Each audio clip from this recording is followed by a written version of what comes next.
Hello everyone, welcome to study wing point. তো আশা করি সকলে ভালো আছো এবং সুস্থ আছো।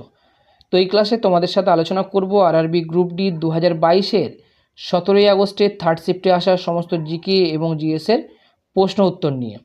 তো অলরেডি এনটিপিসির সিবিটি 1 এবং সিবিটি 2 এর জিকে এবং জিএস এই চ্যানেলের মধ্যেই কিন্তু ক্লাস করানো হচ্ছে, এবং সেই সঙ্গে আজ থেকে আরআরবি গ্রুপ ডির জিকে এবং জিএস কিন্তু এই চ্যানেলের মধ্যেই কিন্তু ক্লাস করাবো, ঠিক আছে।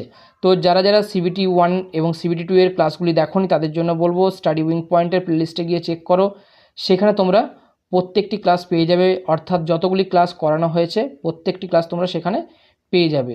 এবং যারা যারা এই চ্যানেলের নতুন দর্শক তাদের জন্য বলবো চ্যানেলটি সাবস্ক্রাইব করে পাশে বেল আইকনটি ক্লিক করে রাখো, এবং সেই সঙ্গে ডিসক্রিপশন বক্সে টেলিগ্রামের লিঙ্ক দেওয়া আছে, সেখানে জয়েন হয়ে থাকো, কেননা প্রত্যেকটা ক্লাসের আপডেট খুব সহজেই তোমরা কিন্তু পেয়ে যাবে। তো চলো বেশি দেরি না করে ক্লাসটি শুরু করা যাক।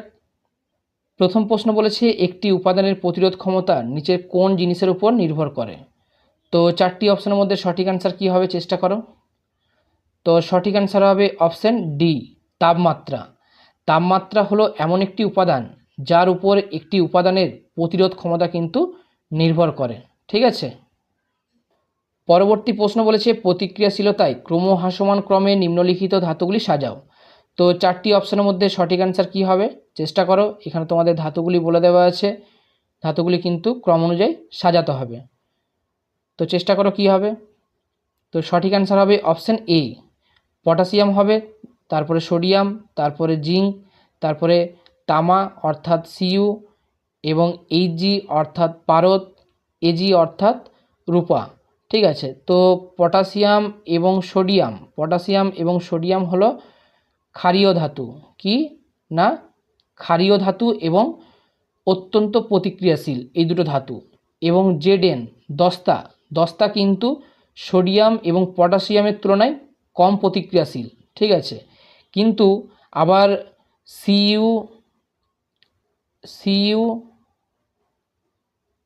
এইচজি এবং এজি এদের তুলনায় কিন্তু জেডএন বেশি প্রতিক্রিয়াশীল। তো সেই জন্য অপশন এ রাইট অ্যান্সার।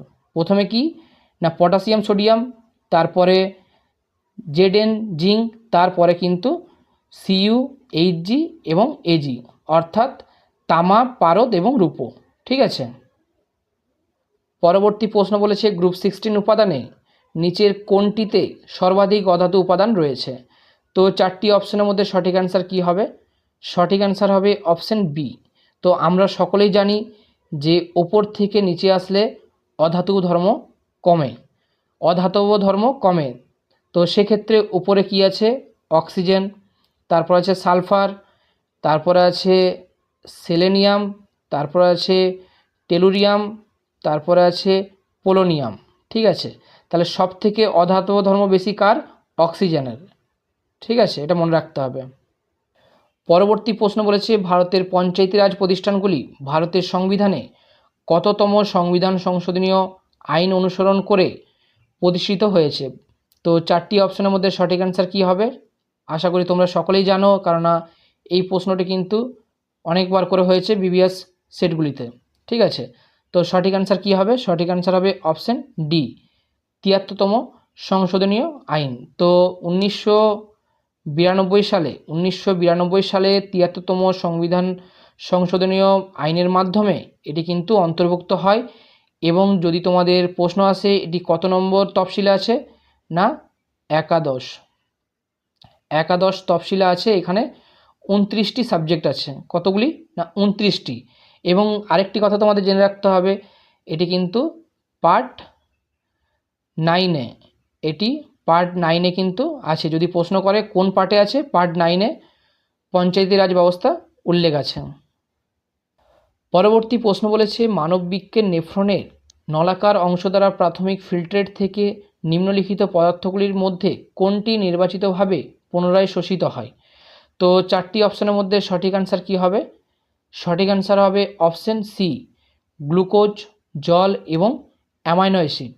তো আমরা জানি যে মানুষের কিডনিতে নেফ্রন হলো কার্যকরী একক, যা রক্ত ফিল্টার এবং প্রস্রাব গঠনের জন্য কিন্তু দায়ী। কি বললাম? মানুষের কিডনিতে নেফ্রন হলো কার্যকরী একক এবং যা রক্ত ফিল্টার এবং প্রস্রাবের জন্য দায়ী। ঠিক আছে। পরবর্তী প্রশ্ন বলেছে নিচের কোন নিয়মটি চৌম্বক ক্ষেত্রের সমকোণে কুণ্ডলীর গতির কারণে প্রবর্তিত তড়িৎ প্রবাহের দিক নির্ণয় করতে ব্যবহৃত হয়। তো চারটি অপশনের মধ্যে সঠিক অ্যান্সার কী হবে? না, সঠিক অ্যান্সার হবে অপশন ডি, ফ্লেমিংয়ের ডানহস্ত নিয়ম। তো ফ্লেমিংয়ের ডানহস্ত নিয়মটি প্রবর্তিত কারেন্টের দিক নির্ধারণ করতে কিন্তু ব্যবহৃত হয়। ঠিক আছে। এবং যদি তোমাদের প্রশ্ন আসে ফ্লেমিংয়ের বামহস্ত নিয়ম কোথায় ব্যবহার করা হয়, তো ফ্লেমিংয়ের বামহস্ত নিয়ম বৈদ্যুতিক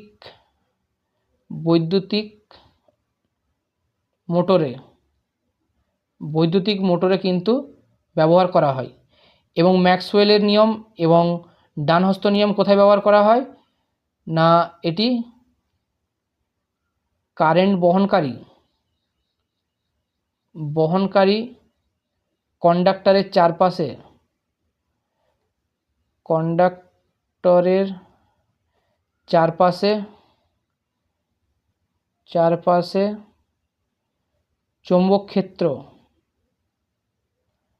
চৌম্বক ক্ষেত্রের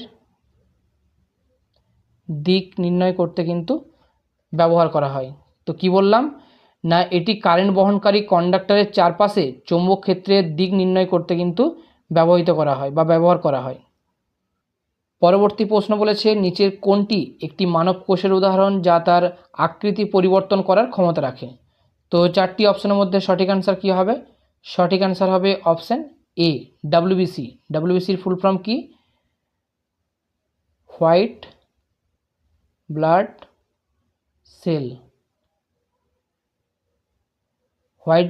সেল।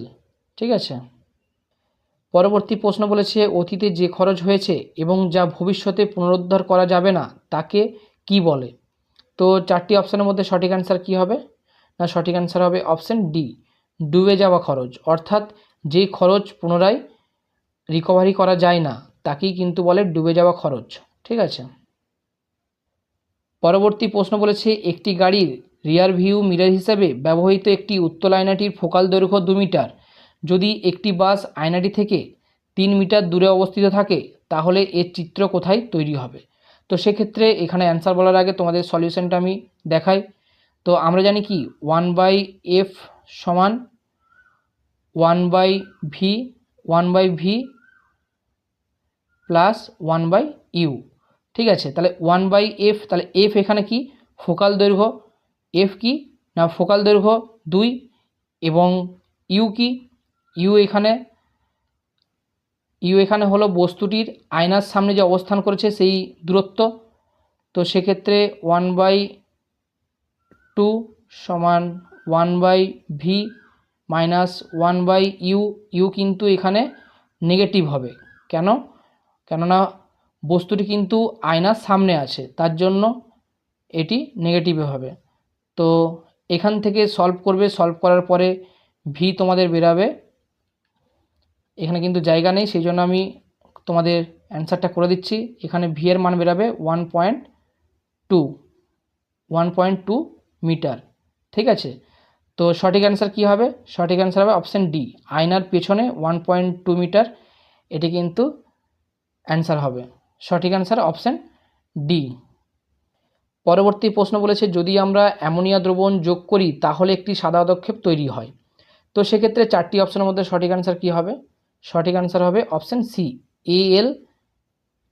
AlCl3। তো AlCl3 দ্রবণ যখন Al ও H এর হোল 3 গঠনের কারণে অ্যামোনিয়া দ্রবণ যোগ করা হয় তখন কিন্তু সাদা পদক্ষেপ সৃষ্টি হয় বা তৈরি হয়। পরবর্তী প্রশ্ন বলেছে গভীর সমুদ্রের জলের নীল রঙের কারণ কি। তো কারণ জানতে চেয়েছে। চারটি অপশনের মধ্যে সঠিক অ্যান্সার কী হবে? না, সঠিক অ্যান্সার হবে অপশন এ, আলোর বিচ্ছুরণ। আলোর বিচ্ছুরণের কারণে কিন্তু গভীর সমুদ্রে জলের রং নীল দেখায়। পরবর্তী প্রশ্ন বলেছে সর্দার সরোবর বাঁধের উচ্চতা বাড়ানোর প্রতিবাদে নর্মদা বাঁচাও আন্দোলনের সূত্রপাত। বাঁধ নির্মাণের কিছু অসুবিধা নিচে উল্লেখ করা হলো। তো তার মধ্যে কোনটি একটি সুবিধা? তো চারটি অপশনের মধ্যে সঠিক অ্যান্সার কী হবে? সঠিক অ্যান্সার হবে অপশন ডি, সেচ ও বিদ্যুৎ উৎপাদনের সহায়ক। ঠিক আছে, সঠিক অ্যান্সার হবে কি না অপশন ডি, সেচ ও বিদ্যুৎ উৎপাদনের সহায়কের জন্য কিন্তু বাঁধ নির্মাণ করার সুবিধা। পরবর্তী প্রশ্ন বলেছে প্রদত্ত দ্বৈত স্থানচ্যুত বিক্রিয়ায় যথাক্রমে এ এবং বি এর জায়গায় কি হবে। তো এখানে তোমাদের এ এবং বি এর জায়গায় কী হবে জানতে চেয়েছে এই বিক্রিয়াতে। 4টি অপশনের মধ্যে সঠিক অ্যান্সার কী হবে চেষ্টা করো। তো সঠিক অ্যান্সার হবে অপশন সি। তো দেখে নাও, AgNO3 প্লাস KBr অর্থাৎ পটাশিয়াম ব্রোমাইড এবং AgNO3 মানে তোমাদের সিলভার নাইট্রেট। ঠিক আছে, এই দুটোর সংমিশ্রণে কী তৈরি হচ্ছে AgBr অর্থাৎ সিলভার ব্রোমাইড এবং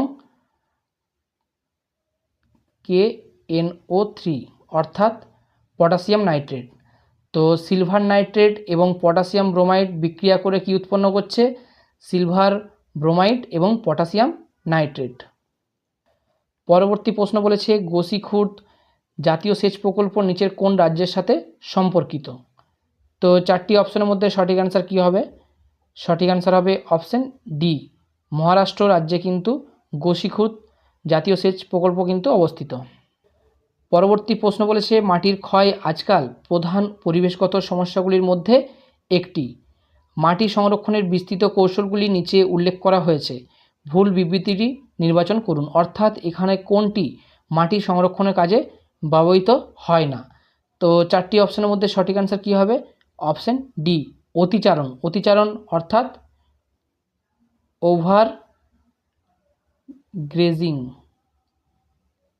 ঠিক আছে, অতিচারণ অথবা ওভারগ্রেজিং এটি কিন্তু ভুল এবং বাকিগুলি ঠিক। ফসলের ঘূর্ণন, সোপান চাষ, গাছ রোপণ এগুলির মাধ্যমে কিন্তু মাটি সংরক্ষণ করা যায়। পরবর্তী প্রশ্ন বলেছে কোন জীবের লিঙ্গ জেনেটিক্যালি নির্ধারিত হয় না। তো 4টি অপশনের মধ্যে সঠিক অ্যান্সার কী হবে চেষ্টা করো। তো সঠিক অ্যান্সার হবে অপশন ডি, শামুক। শামুকের লিঙ্গ কিন্তু জেনেটিক্যালি নির্ধারিত হয় না। ঠিক আছে, পরবর্তী প্রশ্ন বলেছে ভারতে আম বৃষ্টি ঘটনাটি কোন ঋতুর সাথে সম্পর্কিত। তো 4টি অপশনের মধ্যে সঠিক অ্যান্সার কী হবে চেষ্টা করো। তো সঠিক অ্যান্সার হবে অপশন বি, গ্রীষ্মকালে। গ্রীষ্মকালে আম বৃষ্টি কিন্তু হয়ে থাকে। তো এটি কোন কোন রাজ্যে দেখা যায়, কর্ণাটক, কেরালা, গোয়া এই সমস্ত রাজ্যে কিন্তু এই আম বৃষ্টি হয়ে থাকে এবং এটি গ্রীষ্মকালে হয় বলে আম পাকতে কিন্তু সাহায্য করে এই আম বৃষ্টি, তাই একে ম্যাঙ্গো শাওয়ার বলে। ঠিক আছে, কি বলে না ম্যাঙ্গো শাওয়ার বলে এবং কিছু কিছু অঞ্চলে এই ম্যাঙ্গো শাওয়ারকে বলে এপ্রিল রেন। কি বলে না এপ্রিল রেন। ঠিক আছে, পরবর্তী প্রশ্ন বলেছে বিবৃতিগুলোর কোনটি মিথ্যে বা মিথ্যা। তো 4টি অপশনের মধ্যে সঠিক কোনটা হবে। তো অপশন সি কিন্তু মিথ্যে অর্থাৎ ভুল। মাইটোকন্ড্রিয়ায় অক্সিজেন ব্যবহার করে অ্যাসিটিক অ্যাসিড ভেঙে যায়। কি হয় না অ্যাসিটিক অ্যাসিড ভেঙে যায়, এটি ভুল। ঠিক আছে, বাকিগুলি ঠিক। পরবর্তী প্রশ্ন বলেছে কোন দিনে ভারতের সংবিধান প্রণয়নের স্মরণে প্রতি বছর একটি প্রধান জাতীয় উৎসব পালিত হয়, যা ভারতে একটি সার্বভৌম গণতান্ত্রিক এবং প্রজাতন্ত্র রাষ্ট্র হিসেবে ঘোষণা করা হয়েছিল। তো 4টি অপশনের মধ্যে সঠিক অ্যান্সার কী হবে চেষ্টা করো। তো সঠিক অ্যান্সার হবে অপশন এ, 26শে জানুয়ারি। তো 26শে জানুয়ারি ভারতবর্ষে কিন্তু প্রজাতন্ত্র দিবস পালিত হয় এবং 26শে জানুয়ারি 1950 সালে ভারতের সংবিধান কার্যকর হয়েছিল। ঠিক আছে, পরবর্তী প্রশ্ন বলেছে গার্ড সেলগুলি কী প্রক্রিয়ায় জড়িত বা কোন প্রক্রিয়ায় জড়িত। তো 4টি অপশনের মধ্যে সঠিক অ্যান্সার কী হবে, সঠিক অ্যান্সার হবে অপশন সি, সেদন বা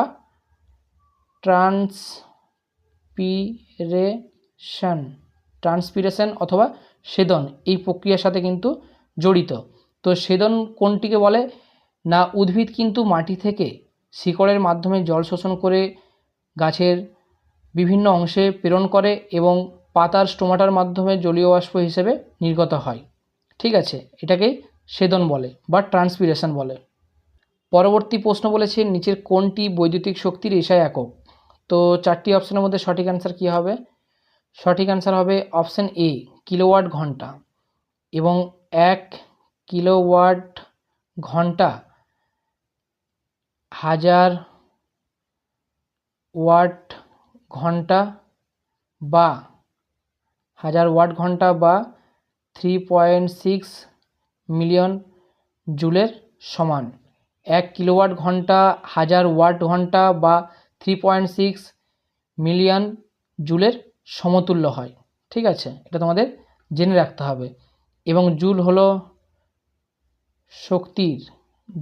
শক্তির এসআই একক। পরবর্তী প্রশ্ন বলেছে শীতকালে ইন্টারট্রপিক্যাল কনভার্জেন্স জোন অর্থাৎ আইটিসিজেড কোন দিকে অবস্থান করে শীতকালে? তো 4টি অপশনের মধ্যে সঠিক অ্যান্সার কী হবে? সঠিক অ্যান্সার হবে অপশান বি, দক্ষিণমুখী অর্থাৎ দক্ষিণ দিকে সরে যায়। আইটিসিজেড শীতকালের মাসগুলিতে দক্ষিণ দিকে সরে যায়। পরবর্তী প্রশ্ন বলেছে নিচের কোনটি ভারতের সরাসরি কর নয় অর্থাৎ ভারতের সরাসরি ট্যাক্স নয়? তো 4টি অপশনের মধ্যে সঠিক অ্যান্সার কী হবে? সঠিক অ্যান্সার হবে অপশন সি, আবগারি কর অর্থাৎ এক্সাইজ ট্যাক্স। এটি কিন্তু ডাইরেক্ট ট্যাক্স নয়। ঠিক আছে, তো ইনকাম ট্যাক্স এটি কিন্তু ডাইরেক্ট ট্যাক্স। মূলধন লাভ কর অর্থাৎ ক্যাপিটাল গেন ট্যাক্স, এটি হলো ডাইরেক্ট ট্যাক্স। এবং কর্পোরেট ট্যাক্স হলো, এটাও কিন্তু ডাইরেক্ট ট্যাক্স। ঠিক আছে, এই 3টি ডাইরেক্ট ট্যাক্স এবং এটি কিন্তু ডাইরেক্ট ট্যাক্স নয়, আবগারি কর। পরবর্তী প্রশ্ন বলেছে নিম্নলিখিত পরিস্থিতিতে কোনটি অসম্ভব? তো এখানে 3টি উক্তি দেওয়া আছে, 3টি উক্তি তোমাদের পড়তে হবে, তারপরে তোমরা অ্যান্সার করতে পারবে। তো প্রথমে বলেছে চৌম্বক ক্ষেত্র রেখা একে অপরের সমান্তরাল হতে পারে। এবং তারপরে বলেছে চৌম্বক ক্ষেত্রের রেখাগুলি এককেন্দ্রিক বৃত্ত হতে পারে। এবং তারপরে বলেছে চৌম্বক ক্ষেত্র রেখা একে অপরকে ছেদ করতে পারে। তো এখানে তোমাদের 4টি অপশনের মধ্যে সঠিক অ্যান্সার কী হবে চেষ্টা করো। তো সঠিক অ্যান্সার হবে অপশান বি, এ এবং 1 এবং 2 কিন্তু সঠিক অ্যান্সার। এখানে চৌম্বক ক্ষেত্র রেখা একে অপরের সমান্তরাল হতে পারে এবং চৌম্বক ক্ষেত্রের রেখাগুলি এককেন্দ্রিক বৃত্ত হতে পারে। পরবর্তী প্রশ্ন বলেছে 2011 সালের আদিম শুমারি অনুসারে ভারতের জনসংখ্যার 8.03% দ্বারা কথ্য প্রধান ভাষার নিচের কোনটি? তো 4টি অপশনের মধ্যে সঠিক অ্যান্সার কী হবে? তো সঠিক অ্যান্সার হবে অপশান ডি, বাংলা। যদি হিন্দির পরে ভারতের দ্বিতীয় সর্বাধিক কোনো ভাষা থাকে, কথ্য ভাষা থাকে, সেটি হলো বাংলা। ঠিক আছে, পরবর্তী প্রশ্ন বলেছে স্টিল অথরিটি অফ ইন্ডিয়া কোন সালে অন্তর্ভুক্ত হয় অর্থাৎ সেল কোন সালে অন্তর্ভুক্ত হয়? তো 4টি অপশনের মধ্যে সঠিক অ্যান্সার কী হবে? সঠিক অ্যান্সার হবে অপশান ডি, 1973 সালে। তো এই সেল কিন্তু মহারত্নের আন্ডারে পড়ে। তো মহারত্ন কিন্তু প্রিভিয়াস ক্লাসে আমি আলোচনা করে দিয়েছি ডিটেলসে, কতগুলি মহারত্ন আছে এবং তাদের নাম কি প্রত্যেকটি আলোচনা করেছি। যারা যারা এই ক্লাসে নতুন তাদের বলবো প্রিভিয়াস ক্লাসগুলি তোমরা ভালো করে করো, কেননা প্রত্যেকটি ক্লাস তোমাদের জন্য কিন্তু ইম্পর্টেন্ট। পরবর্তী প্রশ্ন বলেছে নিচের কোনটিতে ব্লিচিং ব্যবহার করা হয় না? তো দেখি 4টি পয়েন্ট কি বলেছে। পানীয় জলকে জীবাণুমুক্ত করা, এটা ঠিক আছে, এটাই করা হয়।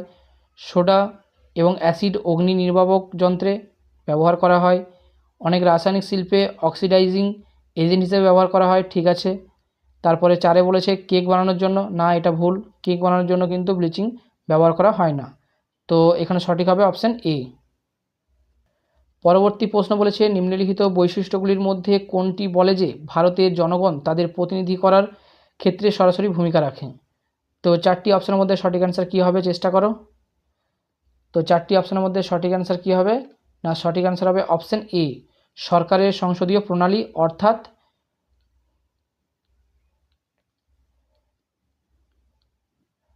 Parliamentary form of government. ঠিক আছে, পার্লামেন্টারি ফর্ম অফ গভর্নমেন্ট। সঠিক অ্যান্সার অপশন এ সরকারের সংসদীয় প্রণালী। পরবর্তী প্রশ্ন বলেছে কোনো পৃষ্ঠের আলোকরশ্মির ঘটনাকে ভূপৃষ্ঠের লম্ব দুটির মাধ্যমে বিভক্ত করা হলে সুতরাং আপতিত রশ্মি এবং প্রতিসিত রশ্মির মধ্যে কোণ সমান হয়। তো চারটি অপশনের মধ্যে সঠিক অ্যান্সার কী হবে? সঠিক অ্যান্সার কী হবে চেষ্টা করো। তো সঠিক অ্যান্সার হবে অপশন এ 0 ডিগ্রি। তো যখন আলো ইন্টারফেসের স্বাভাবিক বরাবর ভ্রমণ করে তখন কিন্তু আলোর কোনোরূপ বিচ্যুতি হয় না, তার জন্য এর কোণ কিন্তু 0 ডিগ্রি থাকে। পরবর্তী প্রশ্ন বলেছে উপনিষদে উপশব্দটি কী নির্দেশ করে। তো উপনিষদে উপশব্দটি অপশন এ নৈকট্য নির্দেশ করে এবং নি শব্দটি কী নির্দেশ করে এটা তোমাদের জেনে রাখতে হবে, নিচ। নি শব্দটি নিচ নির্দেশ করে এবং সৎ শব্দটি বসতে নির্দেশ করে। তাহলে উপশব্দটি নৈকট্য নির্দেশ করে, নি শব্দটি নিচে নির্দেশ করে এবং সৎ শব্দটি কিন্তু বসতে নির্দেশ করে। তো যেহেতু তোমাদের এরকম প্রশ্ন এসছে সেই জন্য তোমাদের বাকি দুটো বলে দিলাম। ঠিক আছে, পরবর্তী প্রশ্ন বলেছে একটি গর্ভনিরোধক কৌশল যা জরায়ুর মধ্যে শুক্রাণুর ফ্যাগোসাইটোসিস বাড়ায়। তো চারটি অপশনের মধ্যে সঠিক অ্যান্সার কী হবে? সঠিক অ্যান্সার হবে অপশন এ কপার টি ব্যবহার। তো কপার টি হলো একটি অন্তঃসত্ত্বা ডিভাইস, আইইউডি অন্তঃসত্ত্বা ডিভাইস যা জরায়ুতে কপার আয়রন নির্গত করে। পরবর্তী প্রশ্ন বলেছে ক্যালেন্ডারে বছরের কোন দিনটিকে বিরল রোগ দিবস হিসেবে স্বীকৃতি দেওয়া হয়। তো চারটি অপশনের মধ্যে সঠিক অ্যান্সার কী হবে চেষ্টা করো। সঠিক অ্যান্সার হবে অপশন বি 28শে ফেব্রুয়ারি। 28শে ফেব্রুয়ারি এই দিনটিকে কিন্তু রেয়ার ডিজিজ ডে বা রোগ দিবস হিসেবে ঘোষণা করা হয়েছে। পরবর্তী প্রশ্ন বলেছে নিম্নলিখিত রাসায়নিক বিক্রিয়ার জন্য সুষম প্রতিক্রিয়া হলো, অর্থাৎ তোমাদের এখানে সঠিক ব্যালেন্সটা জানতে চেয়েছে। তো চারটি অপশনের মধ্যে সঠিক অ্যান্সার হবে অপশান সি। তো দেখে নাও এখানে বলেছে 3টা বিয়ে আছে এবং এখানেও তোমাদের 3টে বিয়ে আছে অর্থাৎ বেরিয়াম এবং SO4, এখানে SO4 আছে 12টি, 4 3 12, এখানে কিন্তু 12টি আছে 3 এবং শেষে কিন্তু SO4। ঠিক আছে, 12টি আছে এবং AL কিন্তু এখানে দুটো আছে, এদিকেও দুটো আছে এবং CL 6টি আছে। এখানে কটা আছে দেখে নিই, এখানেও CL কিন্তু 6টি আছে, 3 2 6। ঠিক আছে, অর্থাৎ এই ব্যালেন্সটি সঠিক। পরবর্তী প্রশ্ন বলেছে নিউল্যান্ডের অষ্টক সূত্রে কোন দুটি উপাদানের বৈশিষ্ট্য একই পাওয়া গেছে। তো এখানে তোমাদের চারটি অপশানের মধ্যে সঠিক অ্যান্সার কী হবে? এখানে সঠিক অ্যান্সার হবে অপশান সি লিথিয়াম এবং সোডিয়াম। নিউল্যান্ডের অক্টেভে অর্থাৎ অষ্টক সূত্রে লিথিয়াম এবং সোডিয়ামের বৈশিষ্ট্য কিন্তু একই রকম পাওয়া গেছে। তো আরআরবি গ্রুপ ডির প্রিভিয়াস ইয়ারে যে সমস্ত জিকে এবং জিএসের প্রশ্নগুলি এসেছিল প্রত্যেকটি তোমাদের সাথে আলোচনা করলাম। কোথাও বুঝতে অসুবিধা হলে কমেন্ট সেকশনে কমেন্ট করে জিজ্ঞাসা করতে পারো এবং এই চ্যানেলের নতুন দর্শক হয়ে থাকলে চ্যানেলটি সাবস্ক্রাইব করে বন্ধুদের সাথে এবং প্রিয়জনদের সাথে ক্লাসগুলি শেয়ার করে দিও এবং ক্লাসটি যদি ভালো লেগে থাকে সেক্ষেত্রে একটি লাইক দিয়ে কমেন্টে তোমরা জানিও ক্লাসটি তোমাদের কেমন লাগলো। ঠিক আছে।